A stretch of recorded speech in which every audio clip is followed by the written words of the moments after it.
এবারে কিন্তু বাজেটটা একটু বেশি আছে, বুঝতেই পারছেন পুজোর বাজার চলছে আমাদের, আমাদেরও তো একটা সংসার বলে কিছু আছে তাই না। ম্যাডামটা একদম দিতে চাই না পারি, আপনারা আগের মাসে বলেছিলাম আসতে, এলেন না, তখন বাজেট একটু কম ছিল। আপনার তো রিঙ্কেলস পড়ে গেছে এখান থেকে।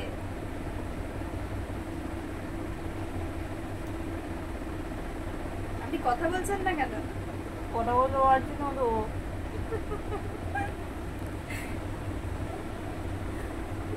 পয়সা দেবেন তো? কত টাকা দিতে পারবেন নাকি আপনি? আচ্ছা টিপস দেবেন আপনি?